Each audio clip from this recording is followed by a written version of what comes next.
I really regret breaking up the good time everyone is having. I hope that you will stay though for the reception and continue to visit after today's program. Welcome to today's program, From Memory to Meaning, Greensboro's Jewish Stories Told. I'm Alan Boyette, and I have the privilege of serving as Provost and Executive Vice Chancellor of the Triad's largest and most diverse university, UNC Greensboro. And I'm also proud to be a longtime member right here at Temple Emmanuel. Am I not loud enough?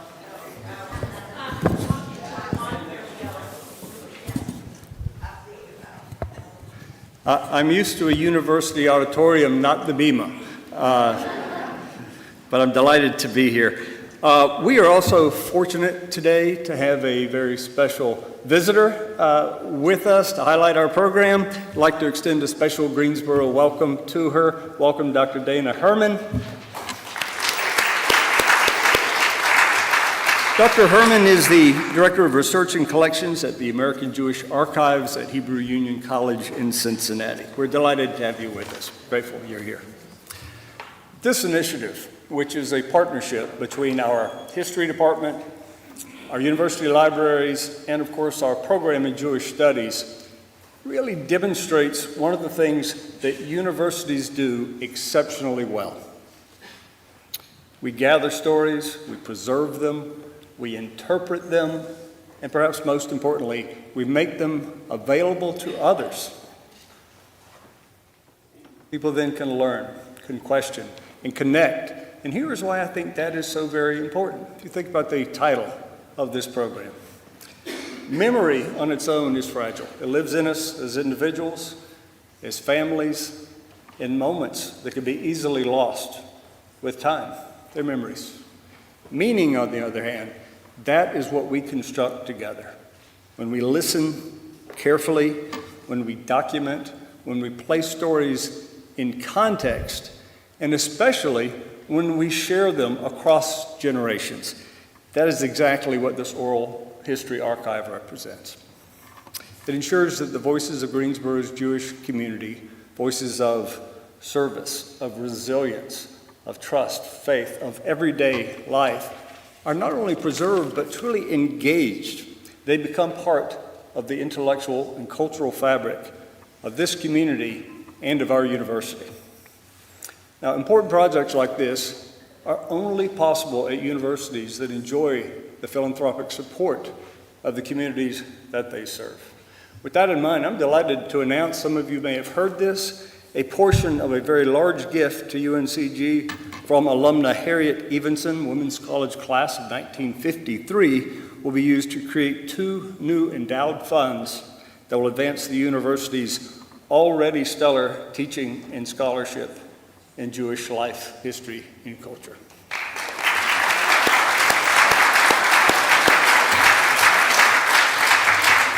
I've been told that I need to keep my remarks brief. I will do that, but I do want to point out that Dean of the College of Arts and Sciences, Dean Kelly Joyce, is here. Kelly, wave so people might find you at the reception.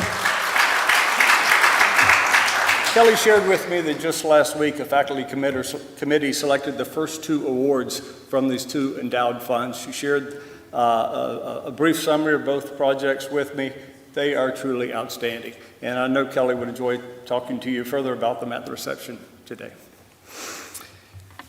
So I said there's 2 funds. One is going to bring distinguished visiting scholars to our campus. Another way to extend the learning of UNCG in Jewish life and studies. The other will support faculty and student research at the university.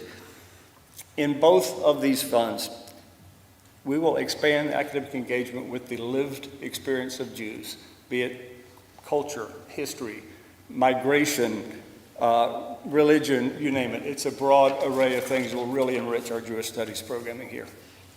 The majority of that gift, over $13 million in total, was targeted to UNCG's School of Education. Both Harriet and her husband Jerome were lifelong educators, so that makes sense, but we're deeply grateful that she also chose to make an investment in Jewish learning at the university.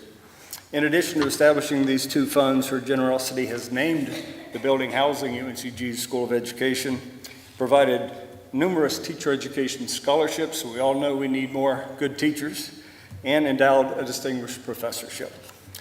Notably, she also set aside significant gifts supporting both her family's synagogue in Wilmington, North Carolina, and also the U.S. Memorial Holocaust Museum in Washington. Let me close with this thought. Universities are often thought of as places that create knowledge. That is absolutely true, but it's also incomplete. We're also places that steward memory, that elevate voices, and help communities to see themselves more clearly. The project we'll explore today does exactly that. So I want to thank everyone who made this event possible, all my university and community colleagues here, and thank you for being part of a community that values not only what we know, but who we are and how we remember that. All right, to get our event underway, it is now my pleasure to introduce Dr. Ellen Haskell, our Herman and Zelda Bernard Distinguished Professor of Jewish Studies, Professor of History, and Director of the UNCG Jewish Studies Program. Dr. Haskell.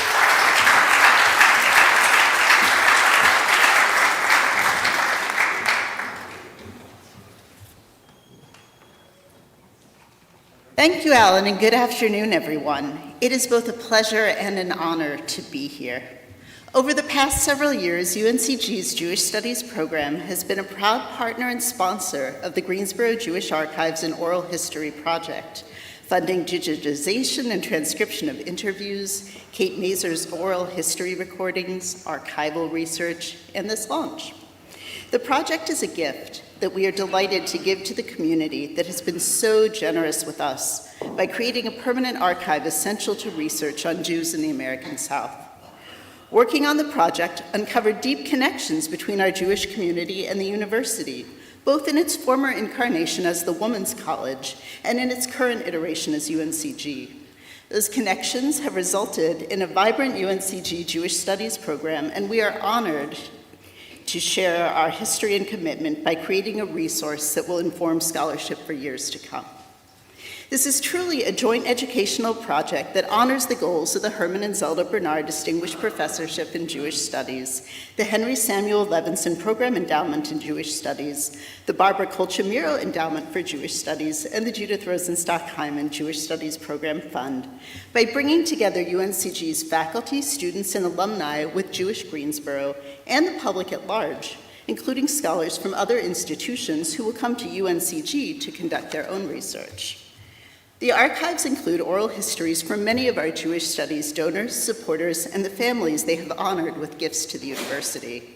They house interviews with Norman Samet, Zelda Bernard, Rose Ackerman, Tom and Linda Sloan, Kathy Levinson, Judy Hyman, Gail LeBauer, and many other luminaries of Jewish Greensboro and donors to the university like Jean Tannenbaum. It is in these archives that historians can hear Norman Samet describe the High Point millionaires who helped prepare him for his bar mitzvah. It is here that we can listen to Tom Sloan's detailed account of expanding Temple Emmanuel to the Jefferson Road campus, and to Judy Hyman's moving description of growing up steeped in Judaism and in prayers. And to Gail LeBauer recall her childhood seders lasting until 2 a.m. Here we can read Jean Tannenbaum's description of the Greensboro Jewish community's dedication to making the city a better place to live, and Kathy Levinson's pointed question, what can I do to make a difference? And it is in these archives that we can listen to Zelda Bernard's passionate exclamation, I just love being a Jew. Let's take a moment and listen to Zelda. Your congregation is, or the High Point congregation, I should say, is the only congregation I know that has been affiliated with every denominational movement. That it's been Orthodox, conservative, Reconstructionist, and Reform. Come right after the Orthodoxy, because it was always conservative when we belonged, which suited me just fine. Of course, my husband and I both come from kosher. I just love being a Jew. I never dated any Gentile. Where did you meet Mr. Bernard? I knew him since I was young. He used to come to Dan. I told you, and he knew friends over there. And he didn't pay any attention to me, and I didn't pay any attention to him until 2 months before he was going overseas. his relatives told him I was living in Richmond. They had moved, they had decentralized the patent office down there during the war. So I was working at the patent office. And he came by to say hello. Fortunately for me, because I always considered him the cream of the war.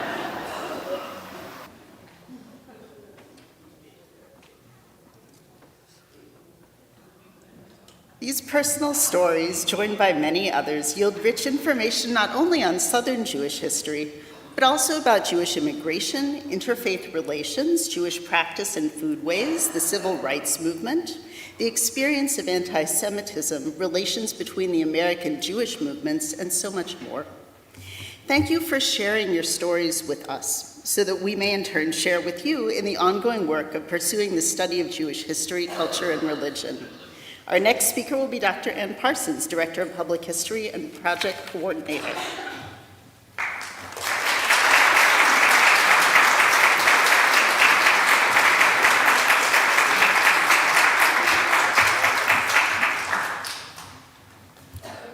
Thank you, Provost Boyette and Ellen.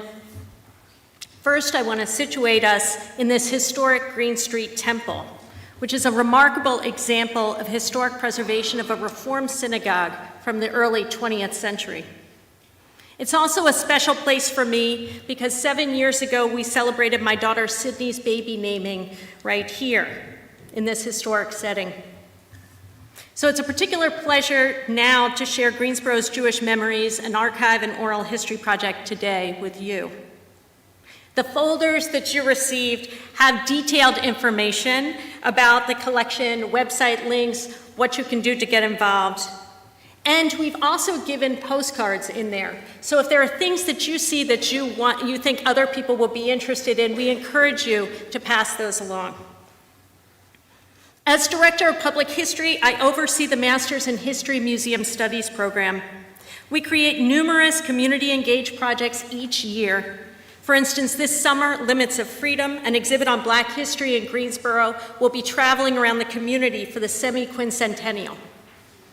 Greensboro Jewish Memories is another important project that Museum Studies has worked on since 2019 in partnership with UNCG Libraries, particularly with faculty members Stacy Krim and David Gwynn in the UNCG Libraries.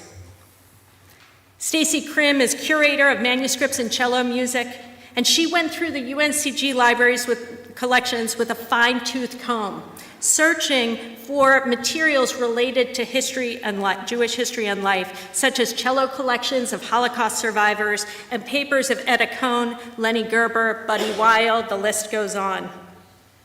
At the reception, please go up to Stacy and check out her exhibits, which she's laid out so carefully, talking about any materials you might have in your closets.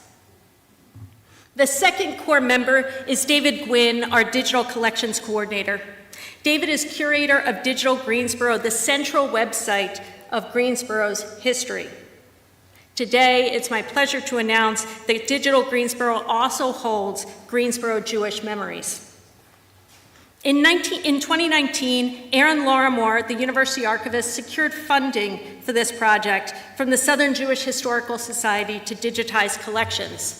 In the years since, our team has digitally preserved Temple Emmanuel's minutes, correspondence, photographs, NCJW records, and Greensboro Jewish Federation's publications, among others.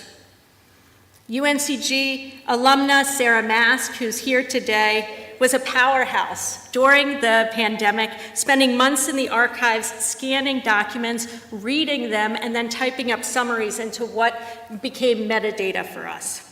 We're proud now that Sarah is a museum educator at Greensboro History Museum and helped organize the first Jewish history walking tour at the museum. This work was not possible without the help of our community partners. We partnered with Dina Kovac, Jenny Kaiser, and Glenda Bernhardt to digitize the Federation's news publications from 1973 to the present. They helped us secure scans and permissions that were invaluable. Second, Temple Emmanuel has maintained an archives upstairs for 50 years. In the 1970s, Rabbi Arnold Task was the leader of this. He passed away last year. This past week was his first year yard site. And it's because of him that over the decades, the congregation has preserved thousands of items due to his foresight and also the foresight of the committee members then. It is also due to the tireless work of Brenda Henley, who has cared for and frankly guarded the collection for all these decades.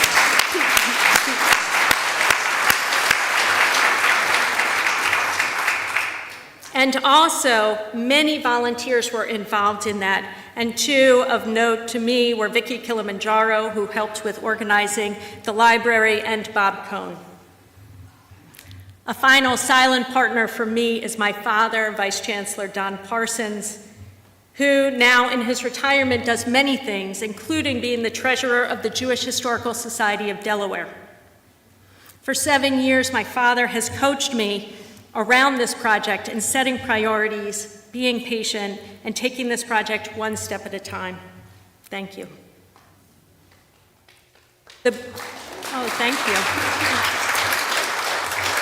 He's listening online, so he would appreciate this. So, the best way to explain a digital project sometimes is to show it. So I'll briefly show what we did. If you pull up Digital Greensboro, and put in any search term in there, and I'm going to start with the example Arnold Task into the search bar, dozens of results come up. The first result for Rabbi Task is an oral history from the Greensboro Civil Rights Collection. He had been involved in the Human Rights Commission and did an oral history on that. And it's followed with photos from Temple Emmanuel's collection, which really bring him to life. Other results include minutes from the Rotary Club of which he attended, and also issues of the Jewish Federation's newspaper. Greensboro's Jews were involved in many parts of the community, not just Jewish institutions, as this search shows. And so with this archives, people don't just learn about Jewish history, they're learning about Greensboro's history. Many people have said to us over the years, who will care about these materials? We track the statistics. In the last 6 months, we have had 33,000 unique views of this collection. One additional material from the search for Rabbi Task was a newspaper from January 4th, 1988, that when I brought up, it was welcoming Marilyn Chandler to Jewish Federation at the top, who is here.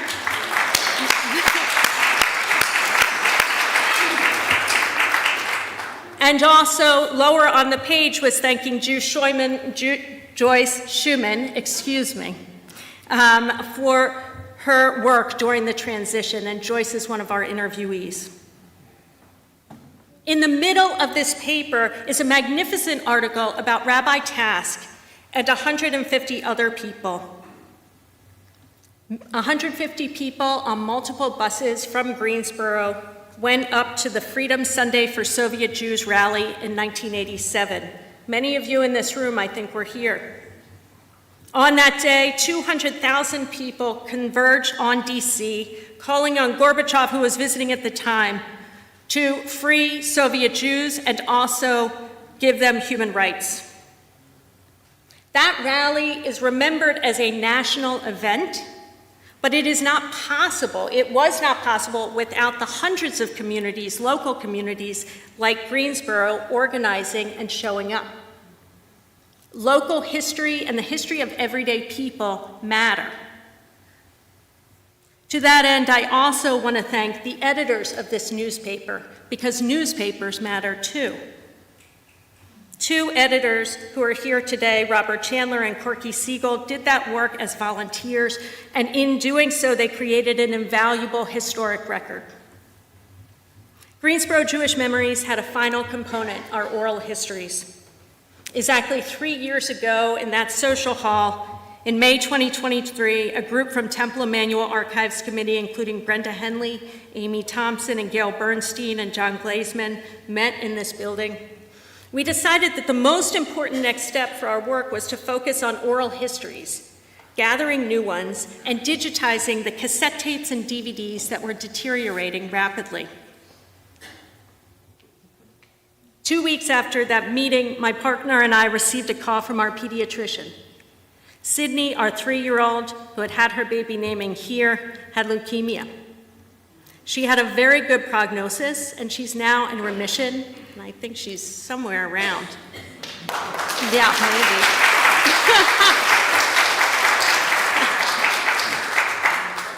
But on that day, we began 2.5 years of intensive chemotherapy with a small child. As a professor, I lived far from my family, and it was frightening to do that far from home. The Greensboro Jewish community, and frankly, many of the people in this room, became like family for me, with so many meals, phone calls, texts from Temple Emmanuel, B'nai Shalom, Bet David, Chabad, Havarat Tzedek, and Federation. I learned in these years what all of us learn in hospital waiting rooms and sitting by bedside tables, that the most important thing in our lives are the people we love. In that light, the Oral History Project slowed down significantly, and its form changed. But it also really taught me that one of the important things about this was to track the history and preserve the history of this community, but also the voices of people's loved ones. In that spirit, David Gwynn and I digitized nearly 60 audio recordings from cassettes and DVDs from Temple Emmanuel and Down Home collection at Duke that Leonard Rogoff curated. David has many of those oral histories today on flash drive, and we're going to be now starting the work of sharing them with family members who most likely did not know that those cassette tapes existed. We also partnered with Marilyn Chandler, former CEO of Jewish Federation, who is now our mentor, friend, and an amazing interviewer, and she drove this new oral history collection. I'll close with 2 brief oral history clips. The first is an oral history that Rabbi Tass did with Ming Klein in 1987, and the second is an interview Len Rogoff did with Carolyn LeBauer about her time as Temple Emmanuel Sisterhood President. These stories give insight into women's roles in Jewish life and learning here in this community, capturing the history of that community, but also its heart. After that, we'll have the privilege of hearing from another extraordinary woman, Dr. Dana Herman.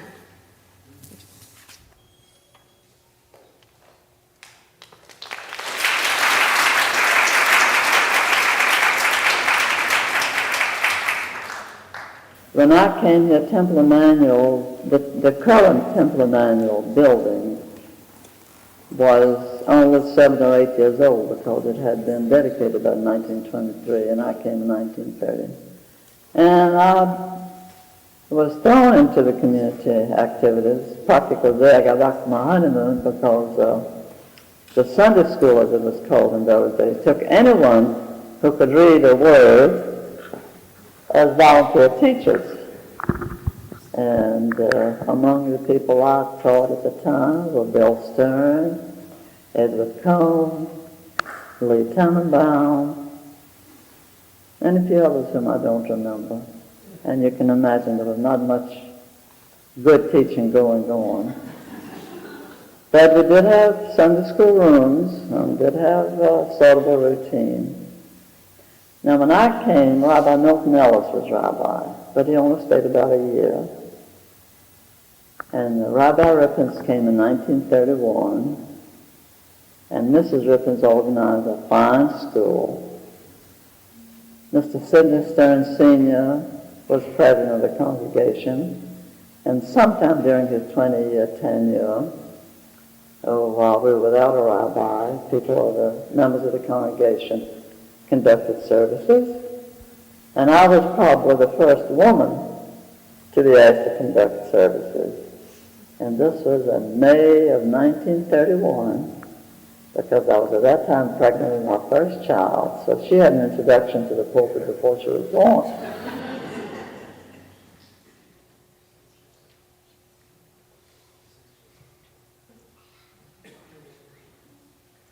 I think the thing that was most rewarding to me was, as president, in making the matzo ball soup for service, for dinner parties that we would give and that kind of thing. You got down there and You didn't know this little lady except by name, but by the time you had made matzo balls all afternoon, you were good friends, and you did learn to know people differently because you had worked with them in a kitchen. And that was a real plus. That was worth being president for. We went through ups and downs counting pennies so that we didn't go over our budget, and you would have thought that we were taking on the United States budget. We worried so about it. But it makes for friendships.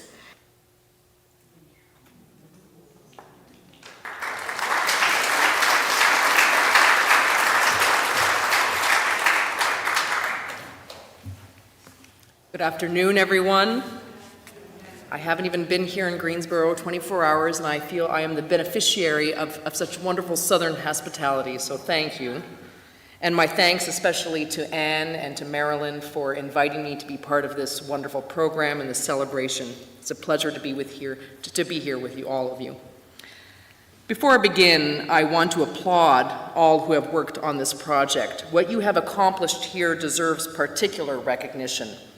From my own work at the American Jewish Archives, I know how labor and resource-intensive digitizing can be. It requires not only technical expertise, but a sustained commitment to the idea that history should be shared. Access is what transforms preservation into public meaning. By making these materials accessible, you have performed a real service, not only to your own community, but to anyone seeking to understand it. You have ensured that this history does not remain local, but becomes part of a broader human conversation. The work of digitizing an archive, and just as importantly, making it accessible, is demanding, meticulous, and often invisible labor. But it's work that matters deeply. It's an act of stewardship and generosity. By opening these materials to a global audience, you have made a real and lasting contribution to scholarship, to community memory, and to the public good, and you should be very proud of that. You have done a real mitzvah.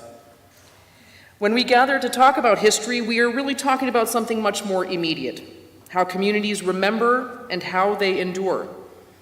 At the American Jewish Archives in Cincinnati on the campus of Hebrew Union College, there's an inscription on our building, our founder, Dr. Jacob Rader Marcus, paraphrasing George Santayana. A people that is not conscious of its past has no assurance of a future. That raises a simple but profound question. How does a community become conscious of its past? The answer is not abstract, it's local. It happens in places like Greensboro through the deliberate work of collecting, preserving, and sharing community memory. Archives are often imagined as quiet repositories, dusty boxes and folders, documents carefully arranged on shelves. But in reality, they're far more dynamic. Without primary sources, historians and communities are left with fragments. But with them, we can reconstruct not just what happened, but how people lived, struggled, adapted, and imagined their future. And this is why archives matter so deeply. History is foundational to identity. Individuals and communities derive meaning, orientation, and belonging from the past. Memory shapes identity and situates us within a broader human story. Therefore, history is essential for continuity and survival. Dr. Marcus's insight is central. A people without awareness of its past has no assurance of a future. Archives are therefore not backward-looking. They're future-oriented institutions that anchor long-term survival. History also provides usable lessons for present challenges. Past crises, anti-Semitism, democratic instability, communal uncertainty mirror contemporary concerns. The past is not just the past, it's an interpretive framework. Archives, therefore, transform experience into guidance. They preserve not just what happened, but how communities responded, and provide us with evidence of resilience, creativity, and adaptation in the face of adversity. In this sense, archives help replace fear with perspective. They remind us that current challenges are not unprecedented and can be met with informed, thoughtful responses. Knowledge of history strengthens ethical commitments and public responsibility. Archives sustain not only memory, but normative frameworks. They help communities know what they stand for. They also preserve institutional legacy. A community's history is meaningful because it has been remembered, recorded, and transmitted. Without archives, institutions and communities lose their narrative coherence and their ability to tell their own story. Finally, archives require use. As David Ben-Gurion put it, we Jews must never live in the past, but the past must always live within us. Archives are not static. They must be interpreted, activated, and shared. Their true value lies in teaching, storytelling, and public engagement. And that's precisely what's happening here in Greensboro. Projects like Digital Greensboro are not simply preservation efforts. They are acts of communal self-definition, and they do three essential things. First, they capture lived experience, not just official records, but photographs, letters, oral histories, the texture of everyday life. Second, they preserve context. They reveal relationships between institutions, families, neighborhoods, and the broader American environment, how you are all connected. Third, they make history usable. Accessible digital collections allow not only scholars, but descendants, students, and community members to engage directly with the past. In other words, archives don't happen accidentally. They're built by communities that choose to remember, and you have chosen to remember. As the great scholar of American Judaism, my teacher and friend Jonathan D. Sarna has argued, American Jewish history can be understood through four overarching themes: belief in the promise of American life, the quest for success, faith in pluralism, and commitment to Jewish survival. At the same time, American Jewish life has been marked by five enduring challenges: assimilation versus identity, tradition versus change, unity versus diversity, majority rule and minority rights, and finally, historic experience and the idea of American exceptionalism. Archives allow us to trace these tensions and see how communities have navigated them over time. They show us not only the contours of these dilemmas, but the responses to them, the leadership, creativity, and commitment that have sustained Jewish life in America. In a 1974 address, Jacob Rader Marcus declared, "American Jewry is the greatest adventure in world Jewish history because we have numbers, culture, sympathy, the willingness to help and to lead." Yet the experience of Jews living in this great country of freedom and democracy also presents one of the greatest challenges: how to sustain Jewish life while navigating acculturation and assimilation. The achievement of archives, both like the American Jewish archives and the efforts here in Greensboro, is to illuminate this challenge. They show us the historical contours of this dilemma and equip us to respond to it. Home, Robert Frost wrote, is the place where when you have to go there, they have to take you in. America has been home in this sense to millions of immigrants, and Greensboro has been home to this Jewish community for more than a century. Archives like yours help us to understand what home has meant, how it was built, sustained, and transformed across generations. Greensboro's Jews have long taken it upon themselves to tell their own story, crafting a communal narrative that is at once deeply rooted and forward-looking. Through congregational life, local institutions, and the preservation of memory, they have spoken in their own voice, one that honors tradition while adapting to the rhythms of Southern life. In doing so, they have embraced both their Jewish heritage and their place within the broader fabric of the region. Their experience in the Jewish South has been shaped by a remarkable legacy of civic leadership, sustained philanthropy, and a commitment to interfaith cooperation that has fostered mutual understanding and respect. What is perhaps most striking, however, is the scale of this achievement within such a small community. Greensboro's Jewish population may be modest in number, but its cultural vitality, resilience, and sense of purpose have resonated far beyond its size. Truly a case of small but mighty. You have much to be proud of. Ultimately, archives connect past, present, and future in a single continuum.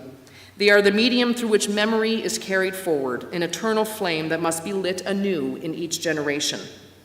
Projects like Digital Greensboro remind us that this work is not abstract. It's rooted in communities, in voices, and in the deliberate act of gathering and sharing lived experience. History is something we choose to preserve, and in doing so, the legacy we bring into being. Thank you, and thank you for inviting me. I now call forward my friend Marilyn Chandler, who is incoming chair of the Jewish Community Legacy Project and former CEO of Greensboro Jewish Federation. She needs no introduction.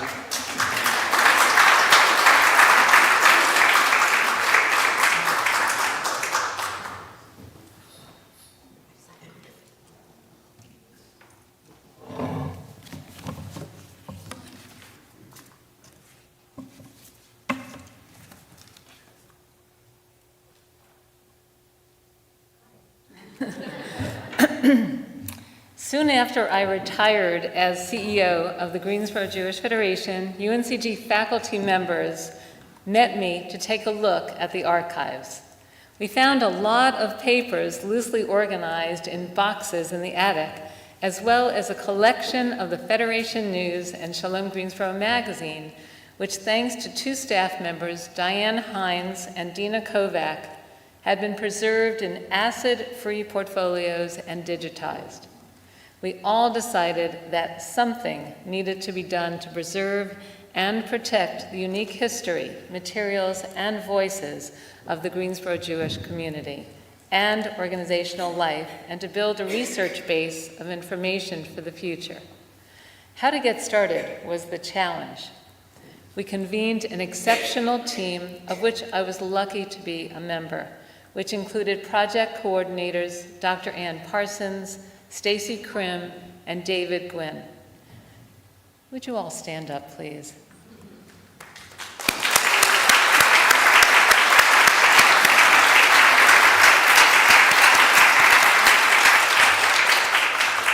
After some conversations, we decided to begin with taping oral histories. We developed a list of questions to ask interviewees, wrote grants for the UNCG student interns like Kate Mazer and Quentin Bradford. Kate, I know you're here. Would you stand, please?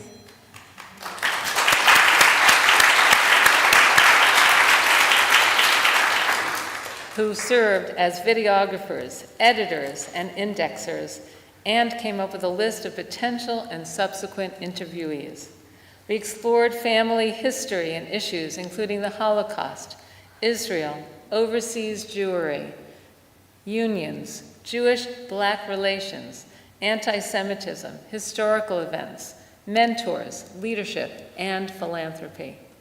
Between November 2024 and April 2026, we interviewed and videotaped 44 individuals and couples.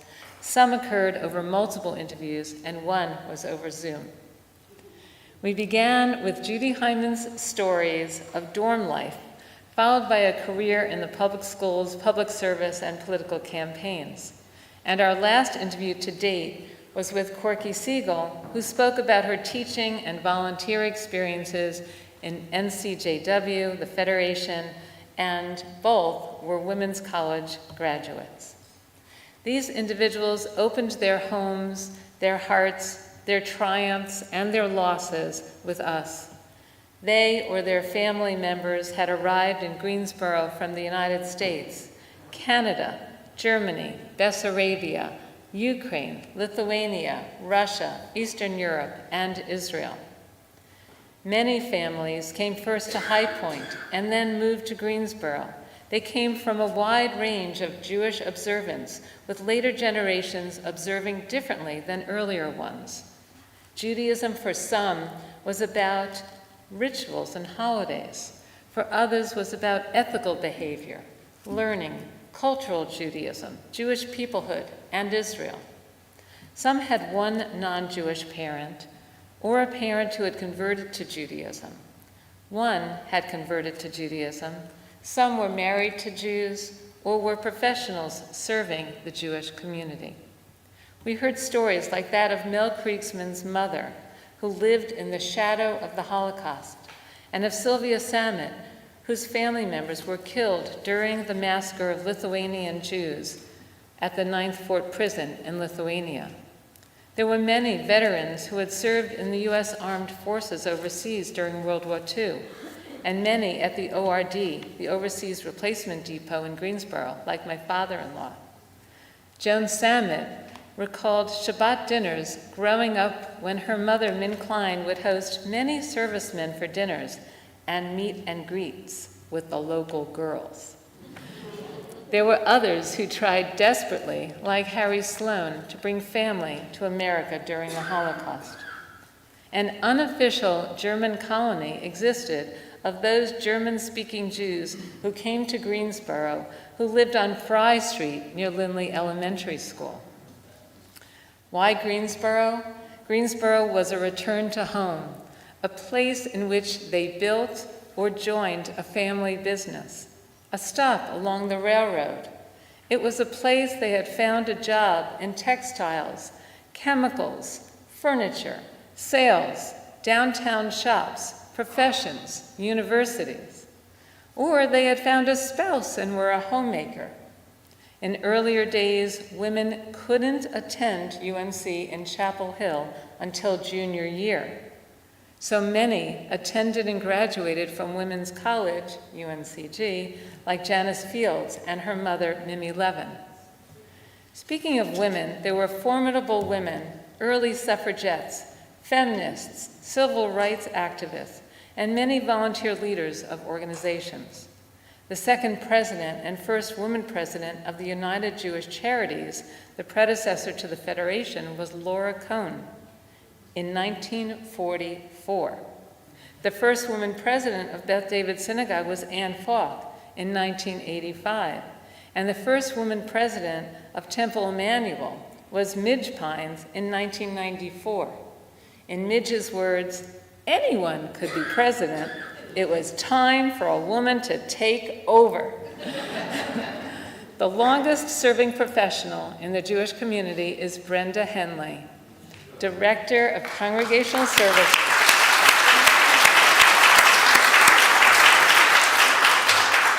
Director of Congregational Services here at Temple Emmanuel.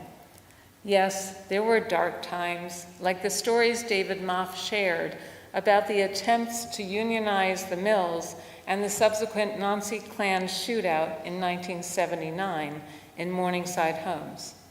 This was followed many years later by the Truth and Reconciliation Commission. Greensboro is seen as a city with a social justice past and a place where change can occur. Anne Bletenthal and Ruth Bletenthal-Appel told us that their mother Joan, with her friend Shirley Fry, worked tirelessly through the nights to integrate the Greensboro public schools. Neil Belenky came south to work in Birmingham as a tutor to all Black students studying for the SATs. And Jane Levy proudly shared that her father, Edward Lowenstein, was the first white architect to hire Black architects in North Carolina and to recognize and train future women architects. He also designed the president's home at Bennett College, the all-Black women's college, the only place where Martin Luther King Jr. was able to speak during his visit to Greensboro. Lee Tannenbaum not only helped to create friendship bonds between women who summered at her home, she single-handedly tried to integrate Black public school students by bringing them to swim in her swimming pool. Why did they choose to stay here? They feel deep pride, believe Greensboro is an extraordinary place to live. They love being a big fish in a small pond. Phyllis Jerome shared that in Greensboro, you can't hide from community. Almost all expressed tremendous gratitude for life in Greensboro, and especially within the Jewish community. Friendly Avenue is an apt name for the road leading through one of the friendliest cities, in quotes, to live. The interconnectedness of Greensboro's Jewish community as one of caring, of welcome, as a small but mighty, biggest small town which punches above its weight class is what brought and keeps people here. Gail Bauer commented, "We have led and made a meaningful life that made a difference. We live in an extraordinary community." Former City Council member Nancy Hoffman shared that the heart of a city, the downtown, belongs to everyone. And Sidney Gray, with the 6th generation of Grays now growing up in Greensboro, toured us up and down Elm Street on a very hot day, sharing about the Jewish presence and historical moments. Tom Cohn shared the lore of his Cohn family, who arrived in the 1800s with the infamous letter from Herman Cohn's brother-in-law, Joseph Rosengart, which shaped and still shapes their family's recognition of their legacy and responsibility to community. The Cohn family paved a path for acceptance for Jews in Greensboro, which is unparalleled in other southern Jewish cities. It also established a high bar for communal expectations about philanthropy and the betterment of the community. Speaking of philanthropy, many have been involved in Jewish studies, as Ellen Haskell said earlier, and Phyllis Shavitz has created scholarships in nursing. UNCG has received buildings like the Leonard J. Kaplan Center for Wellness and the Jean Tannenbaum Center for Creative Practice. Jean told us, "Universities are where ideas happen. UNCG gave me a great start. This is my way to give back." Randall Kaplan, who created a UNCG Distinguished Fellowship in Innovation, shared that if you change one person, you can change the direction of the world. And his spouse, former member of Congress Kathy Manning, told us that she feels privileged and obligated to give back and to make things better. The Linda Sloan Theater of Greensboro Day School was built to honor her career in establishing their theater program after obtaining an MFA from UNCG.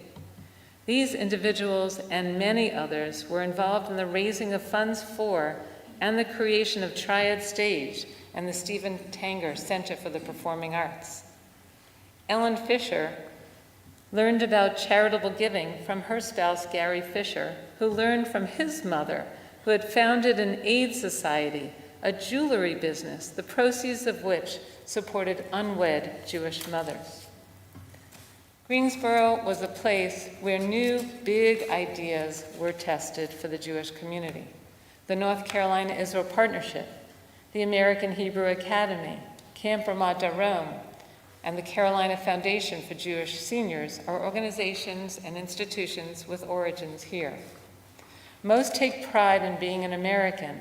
They have served or have parents or other relatives who served throughout North Carolina as elected representatives, including U.S. Congress, governor-appointed commissions, mayors, and city councils. The family of David Evans boasted 3 mayors serving in 3 distinct North Carolina cities. Many have led or been involved in political campaigns for public office and have been involved on an incredible number of volunteer boards. And many have received honors, both locally from Temple Emmanuel, Beth David Synagogue, B'nai Shalom Day School, the Greensboro Jewish Federation, NCCJ, UNCG, and 4 have been given the state's highest civilian honor, the North Carolina Order of the Longleaf Pine from the North Carolina governor. Amy Thompson, responsible with her husband Joe for the restoration, upkeep, and use of this building, spoke of the symbolism of Temple Emmanuel on Green Street as the 3rd leg of the religious triangle, including First Presbyterian Church and Holy Trinity Church. And at least 3 individuals interviewed, including Richard Levy, shared the story of the Jewish star, which adorns one of the stained glass windows across the street. It was meant to show grateful appreciation to the Temple family for a donation to the building of First Pres. The Stay Move deliberation at Temple Emmanuel tore at the core of the Temple family. Leaders made a difference in holding the family together, including descendants of the founding families as well as newer families. Consensus builders like Neil Belinkie, Tom Sloan, and Richard Strasser rose to the task of honoring the past and moving forward to accommodate and spur the growth of the congregation. Tom Sloan spoke of his work in nonprofit organizations as educational and enlightening, which trained him in consensus building. In quotes, "Everyone should feel that this is your place to be." Rose Ackerman, Mindy Kuche, and Joyce Schumann, who had the largest kosher kitchen when Beth David Synagogue was on when Beth David Synagogue was on East Lake Drive, all spoke of the golden age of Beth David Synagogue under Rabbi Eliezer Chavivi's tenure, and also shared about the tenure of Rabbi Steve Saltzman, who lived and taught the motto, "Comfort the afflicted and afflict the comfortable."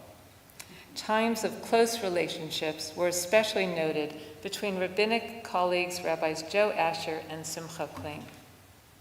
The Greensboro Jewish Federation has had a profound influence in young leadership development, overseas missions to Israel and beyond, raising funds for overseas Jewry and local Jewish programming, and enabling and encouraging national participation in the American Jewish community.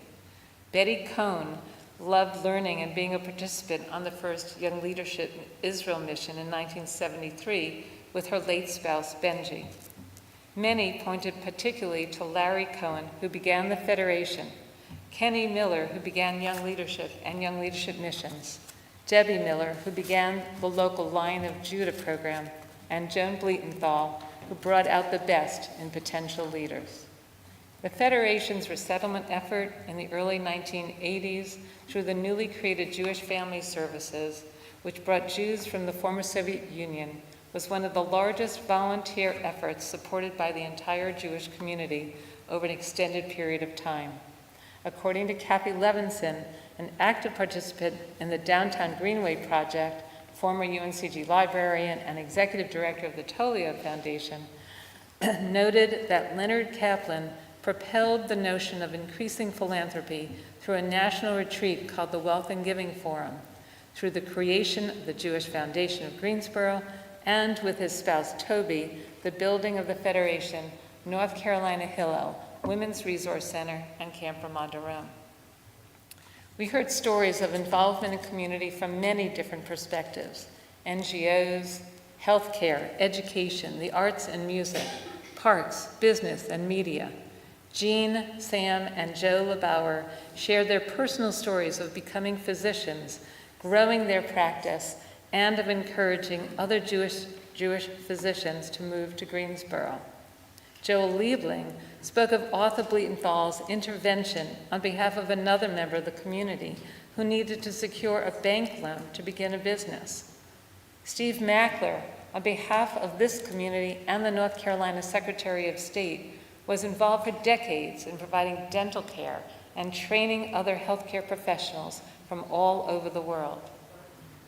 Vicki Kilimanjaro and her late husband, John, along with their daughter, Afrika, began publishing a newspaper, The Carolina Peacemaker, focused, according to Vicki, on helping the community to advance. And Bernie Mann purchased and grew Our State magazine, now owned by employees, focused on the beauty of North Carolina through stories of people, food, and history. One of the significant outcomes of our work was that Rini Ackerman Rubenstein, the 95-year-old sister of Victor Ackerman of Greensboro and a survivor of the Kinder transport, was interviewed by the Montreal Holocaust Museum Shoah Foundation. Norman Samet, when he shared that name and reputation mean everything, reminds us of the teaching in Pirkei Avot, the sayings of our ancestors. There are 3 crowns: the crown of Torah, of priesthood, and the crown of kingship. But the crown of a good name surpasses all of them. There are so many good names in Greensboro. We have shared only a few of their stories. There are so many other powerful and meaningful stories. We have learned from so many of you and others in our community. We all stand upon your shoulders. It has been a blessing, a privilege, and a gift. We are hopeful that others may want to share their stories during the next academic year. We thank all presenters, interviewees, family and friends, and the talented UNCG event staff, and we invite you to join us in the Temple Social Hall to explore our exhibits and enjoy the refreshments on the patio. There is an accessible ramp for those who need it, leading out the right side of the front of the temple, out the side door, turn left to come through the gate behind the building to the patio and the social hall. So you go around the building. And members of the UNCG staff and faculty will be available to speak with you there. Thank you so much for being here.